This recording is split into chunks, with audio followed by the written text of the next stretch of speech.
आज 26 जून है और कितना सुंदर सुबह है। मॉनसून दस्तक दे चुका है। देश के कई राज्यों में बारिश के फव्वारों से पूरा राज्य भीग रहा है। अंतर्राष्ट्रीय मीडिया भारत को लेकर सकारात्मक खबरें दिखा रहा है। अरे घबराइए मत, कोई मौसम की जानकारी देने के लिए वो वीडियो बना के नहीं दे रही हूँ। प्रधानमंत्री जी के अमेरिका राज्य के यात्रा की तस्वीरें और वीडियोस इस सर्वश्रेष्ठ लोकतंत्र पर गर्व करने का पर्याप्त कारण दे रहा है। लेकिन एक सुबह 26 जून 1975 की भी थी। नॉक नॉक, क्या खबर है? रेडियो का जमाना था। कान के पास यूं रेडियो लगाए हिंदुस्तान को एक दो पंक्ति की खबर मिली। क्या खबर मिली, आइए जानते हैं। वीडियो को अंत तक देखिएगा। लाइक का बटन अभी दबा दीजिए और शेयर तो यूं कर दीजिए। भाइयों और बहनों, राष्ट्रपति जी ने आपातकाल की घोषणा की है। एक ऐसा काला दिन, हमारा पूरा मकसद इस समय ये है कि स्थिति शांति और देश में लग गया आपातकाल यानी इमरजेंसी। खबर यह है कि भारत में राष्ट्रपति जी ने इमरजेंसी लगा दी थी। घबराने की कोई आवश्यकता नहीं है। आज उस काली सुबह की 48वीं बरसी है दोस्तों। आज लोकतंत्र की हत्या के 48 साल पूरे हुए हैं। इमरजेंसी के बाद इंदिरा गांधी जी ने एक इंटरव्यू में कहा था कि जब मैंने इमरजेंसी लगाई तो एक कुत्ता भी नहीं भौंका। ध्यान दीजिए। रेडियो पर यह खबर थी कि राष्ट्रपति ने इमरजेंसी लगाई और इंटरव्यू में क्या कि प्रधानमंत्री ने इमरजेंसी लगाया। खैर कंफ्यूज मत होइए। आज हम आपको इस इमरजेंसी की एक संक्षेप में पूरी कहानी, घंटे दर घंटे एकदम कट टू कट कहानी शॉर्ट में, तैयार हो जाइए। इस कहानी की पटकथा लिखी गई थी 12 जून 1975 को। इंदिरा गांधी पर उनके खिलाफ रायबरेली से चुनाव लड़ने वाले राज नारायण के मुकदमे का फैसला आया था। इंदिरा 6 साल के लिए किसी भी संवैधानिक पद के लिए अयोग्य करार दी गई थी। प्रयागराज, जो उस वक्त इलाहाबाद हुआ करता था, इलाहाबाद की हाईकोर्ट के सामने राज नारायण की अर्जी ये थी कि इंदिरा ने चुनाव में सरकारी मशीनरी का इस्तेमाल किया है। फैसला देते हुए जज साहब जगमोहन लाल सिन्हा ने इस लोकसभा चुनाव को ही रद्द कर दिया था। इंदिरा इस फैसले के खिलाफ अब सुप्रीम कोर्ट का रुख करती हैं। ध्यान से कड़ी से कड़ी जोड़ते जाइए और सुनते जाइए। और सुप्रीम कोर्ट इस मामले में अपना फैसला सुनाते हुए 24 जून यानी कि हाई कोर्ट के फैसले के ठीक 12 दिन बाद यह फैसला सुनाती है कि जब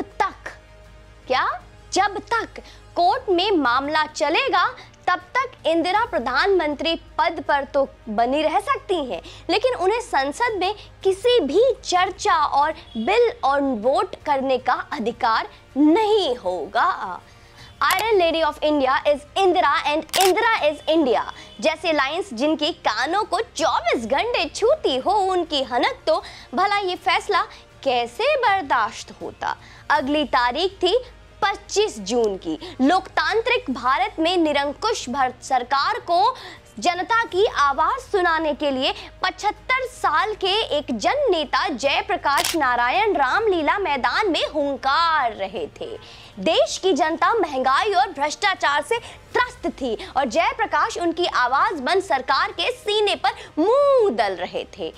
ये सब इंदिरा को नागवार गुजरा और भारत को शॉक ट्रीटमेंट देने के लिए 25 जून की अगले सुबह उन्होंने तत्कालीन बंगाल मुख्यमंत्री सिद्धार्थ शंकर रे को ट्रिंग फोन मिला दिया।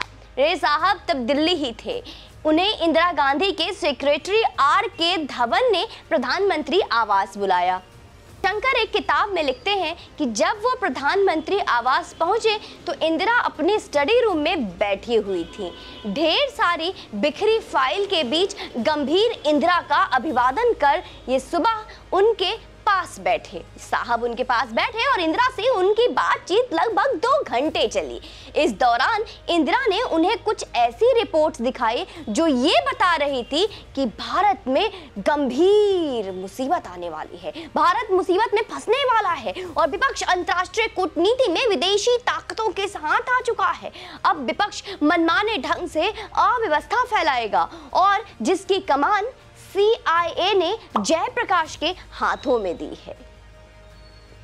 समझते जाइए, जयप्रकाश एक समांतर प्रशासन और व्यवस्था बनाने के उतारू हैं जो भारत के लिए बिल्कुल भी सही नहीं है। रे ने इमरजेंसी के जांच के लिए बनाए गए शाह कमीशन के सामने भी यही खुलासे किए जो उन्हें पढ़ाया समझाया गया।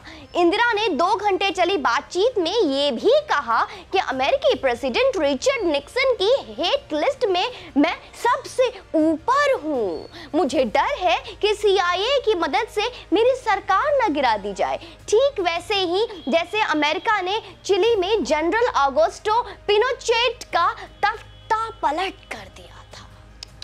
अब आप सोच रहे होंगे कि इंदिरा प्रधानमंत्री थी और सिद्धार्थ शंकर रे महज एक मुख्यमंत्री, तो फिर एक मुख्यमंत्री के पास इतनी राम कथा आखिर क्यों? दरअसल रे साहब कानून के अच्छे जानकार भी थे और इंदिरा के बेहद खास भी। खास इतने कि जब कांग्रेस टूटी तो रे साहब इंदिरा गुट का हिस्सा बने। रे पर इंदिरा के भरोसे का इंतहा ये था कि इंदिरा ने ये चर्चा अपने कानून मंत्री SR गोखले से ना करके इनसे की। तमाम बातें हो जाने के बाद रे ने इंदिरा से थोड़ा समय मांगा और फिर लग गए संविधान के यूं पन्ने पलटने। रे ने न सिर्फ भारत के पन्ने पलटे बल्कि अमेरिका के भी संविधान को खंगाल डाला। 9 से 12 बज गए और 12 से 3 इंदिरा की प्रॉब्लम का हल लेकर 3:30 में रे फिर इंदिरा के आवास पहुंचे। रे के साथ ही पहुंची थी प्रधानमंत्री आवास में हिंदुस्तान की लोकतांत्रिक छाती पर कानूनी खंजर घोंपने का एक बहुत बड़ा षड्यंत्र। रे ने पहले इंदिरा को भारतीय संविधान की धारा 352 के बारे में बताया, जो मैं आज आपको बताती हूँ। भारतीय संविधान की धारा 352 बाहरी और आंतरिक अर्थव्यवस्था के समय इमरजेंसी लगाने की छूट देती है। उदाहरण के तौर के लिए 1971 में भारत पाक युद्ध के समय लगाए गए इमरजेंसी के बारे में इंदिरा को बड़े प्यार से समझाया, बताया कि कैसे युद्ध एक देश के लिए बाहरी खतरा है और जो देश के अंदर परिस्थितियां हैं उसके लिए आंतरिक इमरजेंसी लगाना होगा। क्या बात है रे साहब, क्या बात है। यह सुनकर इंदिरा गांधी ने कहा कि ऐसा करने से वो इस मामले को मंत्रिमंडल के सामने नहीं लाना चाहती। सिद्धार्थ रे ने कहा कि इसके लिए उन्हें राष्ट्रपति से कहना होगा कि मंत्रिमंडल को बुलाने के लिए उनके पास पर्याप्त समय नहीं था। इंदिरा गांधी ने सिद्धार्थ बाबू से कहा कि उन्हें तुरंत प्रेसिडेंट के पास जाना होगा। कड़ी से कड़ी जोड़ते रह जाइए मेरे सनातनी दोस्तों, समझ में आ जाएगा। इंदिरा के इस बात का रे ने विरोध करते हुए कहा कि वो एक मुख्यमंत्री हैं, देश के प्रधानमंत्री नहीं। हालांकि रे इंदिरा के साथ राष्ट्रपति भवन जाने के लिए राजी भी हो गए। शाम 5:30 बजे इंदिरा गांधी और सिद्धार्थ शंकर रे राष्ट्रपति आवास पहुंचे। फिर पता आपको क्या होता है? तब देश के राष्ट्रपति कौन थे जानते हैं आप? दोस्तों, देश के राष्ट्रपति थे फरुखुद्दीन अली अहमद। इंदिरा गांधी और सिद्धार्थ बाबू ने राष्ट्रपति को सारी बात बता दी। राष्ट्रपति जी ने कहा कि आप मुझे इमरजेंसी के डॉक्यूमेंट्स मतलब दस्तावेज पहुंचाइए। इंदिरा गांधी और सिद्धार्थ शंकर रे वहां से वापस एक सफदरजंग रोड पहुंचे। यही सफदरजंग, हाँ यही वाला। सिद्धार्थ बाबू ने आते ही तुरंत में इंदिरा गांधी के सचिव PN धर को ब्रीफ किया। धर ने अपने टाइपिस्ट को बुलाया और इमरजेंसी की घोषणा के दस्तावेज तैयार कराए। धर खुद ही ये दस्तावेज लेकर राष्ट्रपति भवन पहुंचे। अब तक रात हो चुकी थी। इधर इंदिरा गांधी ने निर्देश दिया कि यह बात मंत्रिमंडल को सुबह 5 बजे बताई जाए। एक सफदरजंग रोड पर सिद्धार्थ शंकर रे इंदिरा गांधी को उनके सुबह दिए जाने वाले भाषण को लिखने में मदद कराने लगे। एक दूसरे कमरे में आर.के. धवन, संजय गांधी और ओम मेहता जो संसदीय राज्य मंत्री थे, वो सुबह गिरफ्तार किए जाने वाले विपक्षी नेताओं की लिस्ट बना रहे थे और वहां इस बात की भी योजना बनाई जा रही थी दोस्तों कि कैसे सुबह अखबारों और कोर्ट की बिजली काट दी जाएगी। इंदिरा गांधी जब तक अपने भाषण को पूरा कर पाई, रात के 3 बज चुके थे। सिद्धार्थ शंकर रे अब तक वहीं थे। भाषण पूरा होने के बाद उन्होंने इंदिरा से विदा ली। अगली ही सुबह दिल्ली की अखबारों की बिजली सप्लाई काट दी गई। सिर्फ हिंदुस्तान टाइम्स और स्टेटमेंट छपकर आ सका क्योंकि उनकी किस्मत अच्छी थी। वो दिल्ली म्युनिसिपैलिटी की जगह बिजली का कनेक्शन नई दिल्ली से ले रहे थे। सुबह के 6 बजे थे। एक अकबर रोड पर इंदिरा गांधी के ऑफिस में 8 कैबिनेट मंत्री, 5 राज्य मंत्री मौजूद थे। बाकी 9 कैबिनेट मंत्री तब दिल्ली में नहीं थे। एक राउंड टेबल पर सभी नाम के अल्फाबेटिकल ऑर्डर में बैठे थे।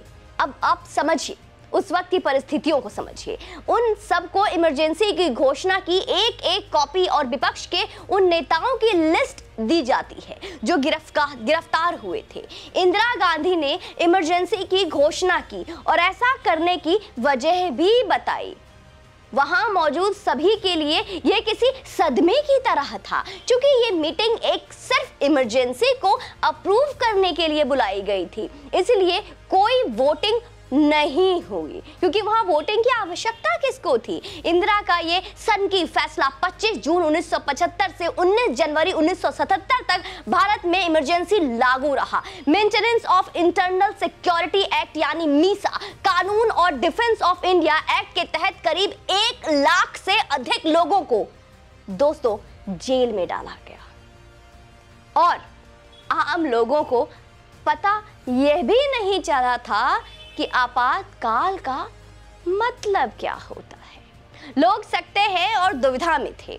सभी विपक्षी नेताओं को जेल में डाल दिया गया था। उन्हें हाउस अरेस्ट कर लिया गया। आंदोलन कर रहे जयप्रकाश नारायण से लेकर, नाम सुना होगा, मोरारजी देसाई, अटल बिहारी वाजपेयी, लाल कृष्ण आडवाणी, अरुण जेटली, जॉर्ज फर्नांडिस, चंद्रशेखर जैसे शीर्ष विपक्षी नेता शामिल थे। 25 जून की आधी रात को ही सभी राज्यों के मुख्य सचिव की गिरफ्तारी का आदेश दे दिया गया था।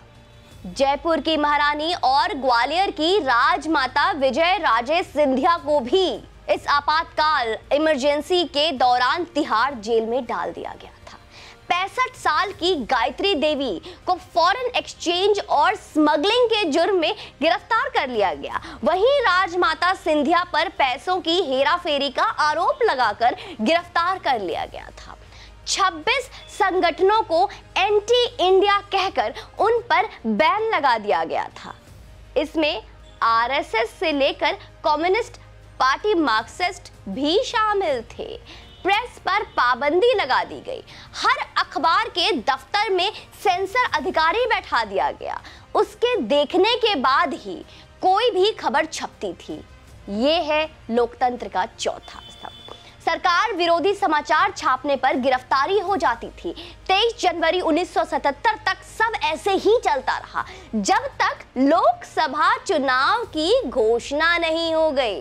तो ये थी दोस्तों 25 जून और 26 जून 1975 का वो काला दिन, जिसकी याद हर साल हमें इस तारीख को आ जाती है और खून खौल जाता है कि हे मां भारती के लोकतंत्र को जमूरा बना देने वाले राजमाता पर, कि किस तरीके से राजमाता ने हमारी मां भारती को नचाया और हम और हमारे पूर्वज, हमारे बुजुर्ग समझ ही नहीं पाए कि हुआ क्या था। तो और आज भी वही तारीख है और आज आप किस तरीके से देश के प्रधानमंत्री को, हमारे देश, हमारी मां भारती को गौरवान्वित करते हुए देख रहे हैं। तो एक वो काला दिन था और एक आज का 26 जून है। बाकी आपको क्या लगता है कमेंट बॉक्स में मुझे जरूर बताइएगा। वीडियो को अवश्य शेयर कीजिए और अपने ओपिनियन, लेकिन, किंतु, परंतु और राजमाता के इस समझदारी को लेकर आपका क्या कहना है ये भी जरूर बताइएगा। कांग्रेस की कूटनीति जो इतने वर्षों से चलती आ रही है, हमारे देश को खोखले करने के लिए, हमारी मां भारती को बार बार शर्मिंदा करने के लिए जो उनकी मंसूबे हर बार सालों से चलती आ रही है, इस पर आपका क्या कहना है मुझे अवश्य बताइएगा। जय हिंद, वंदे मातरम।